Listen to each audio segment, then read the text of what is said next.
everyone! So today we're going to talk about what are resistors. So, what are resistors?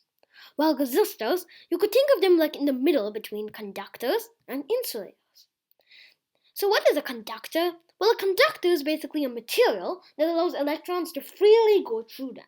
On the other hand, insulators are the complete opposite. They don't allow any electrons, not even one electron, to go through them. So conductors are usually metals. Insulators are usually like rubber and stuff. And so resistors are in the middle. They do allow some electrons to go through, but not all. Okay. So think of current like water flowing through a pipe. Then let me stop the flow, and now let's add a modification, a resistor. So we basically make the pipe shorter, and now the water has to squeeze into that hole to get to the other side. So this, when it squeezes through, it'll become slower. This is what we call resistance. And so resistance is measured in ohms, and it's named after the German physicist Georg Ohm, who made this neat little formula we call Ohm's Law. It basically says that resistance equals voltage divided by current, or I.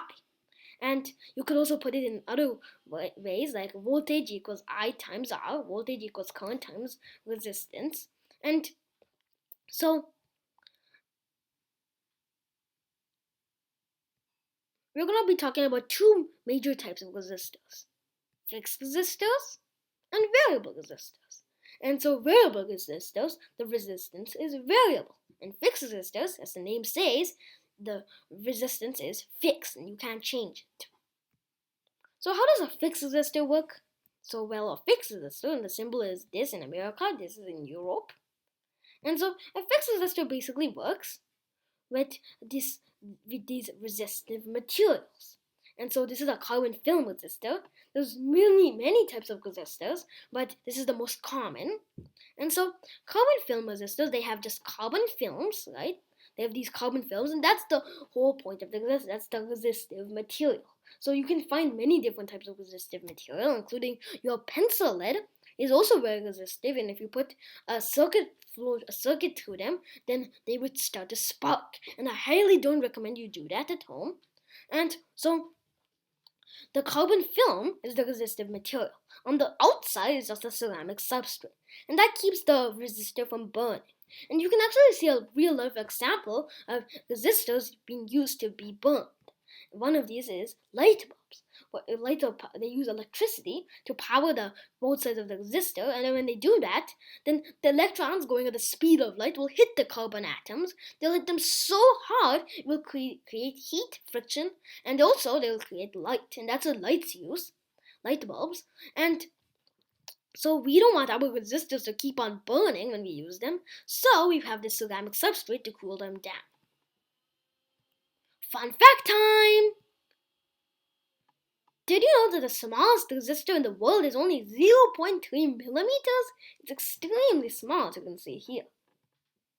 So how does a variable resistor work? Well, a variable resistor, as we said before, has a dial which you can change the resistance. And so there are many types of variable resistors, including rheostat, potentiometer, preset, and there's also something called photoresistor, which uses the amount of light, uses a light sensor to determine how much resistance should be there. And so I'll be talking about rheostats and how they work. And so in a rheostat, what we have some current. It goes through a coil, and this coil is highly resistive. And so if you put your wiper here, this place here is a conductor, and so if you put your wiper here, the electrons, which really want to go through the path of least resistance, will go through the wiper and go out, since this has much less resistance than our coil. And so depending on where we put the coil, then the more coils we have, the electrons have to go. So if we put the wiper here at the end, then the electrons have to go to so many coils, and each coil will get slower and slower and slower, and at the end, they'll be able to get out, but they'll be very slow, and they'll have seen a lot of resistance, right? But if you put it right at the first one, we put up a wiper, then the electrons will be able to go out very early, because since they're going through the path of least resistance. And then they wouldn't have even gone through much of the resistor. So we can now determine using where we put the wiper on how much coils it goes, and therefore change the resistance using this wiper. And so you have another image if you couldn't see that. So here you can see the electrons can go through, and they can go through here, or they can just go through all the coils, and you move the wiper here and then only get out. So you can change the resistance. Now we're going to talk about something we call resistors in series. And so we basically want to find the total resistance of 3 resistors in series. So before we use the formula, we first want to find the resistance of one of these resistors. So we can read these bands, and so we have 4 bands, and so I have an example here, so we can read that together.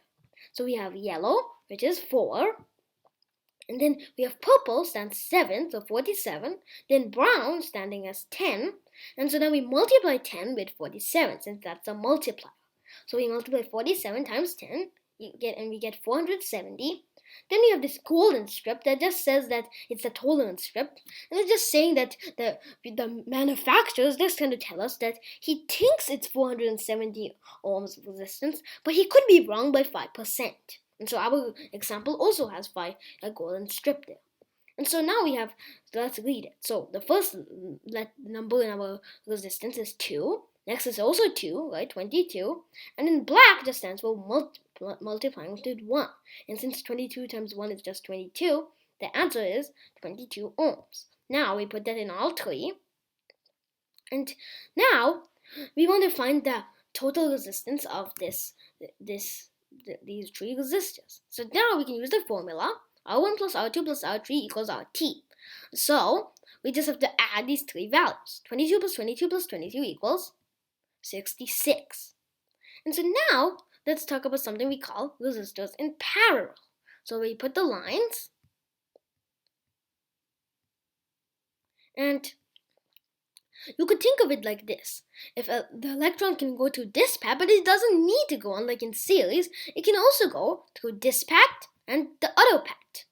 And so if you look at resistors in parallel, you could think of it like this. Let's say all the electrons were going across in this one, but then it got too crowded, and since electrons always want to go through the path of least resistance, they would go through this path. And when that gets crowded, they would go through this path. And so, as we see, we're giving 3 opportunities for the electrons to go to a path of least resistance, and that, therefore, we're lowering the resistance. In another way, you could think of it as the main current will have, so each of these resistors is only receiving 1/3 of the total current. And because of that, they will have less resistance. And so therefore, the resistance would be much lower. And so the formula is 1 over R1 plus 1 over R2 plus 1 over R3 equals 1 over RT. And so RT is the total resistance of the parallel resistor. And so, if we substitute our values, 1 over 22 plus 1 over 22 plus 1 over 22 equals, and it will be 3 over 22, and if we simplify that, we will get 1 over 7.333 recurring, and that would be 7 1/3. So the answer is 7 1/3. Now let's have some fun, and let's see what will happen if we put a parallel and a series together. So what is the total resistance of this whole thing? Well, first let's find the total resistance of our parallel, and then we can put it in the series.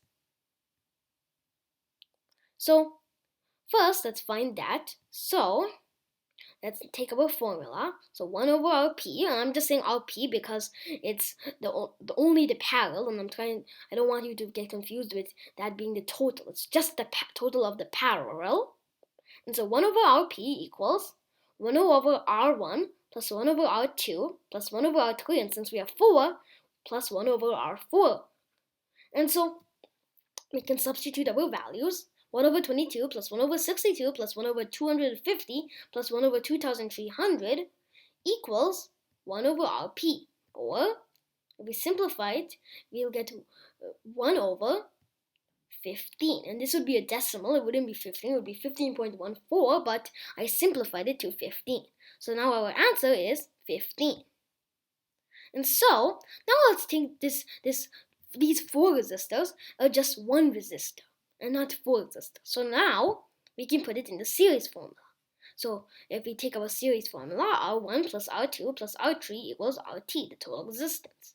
And so we added 15 plus 6, 20 plus 22 equals 657 ohms.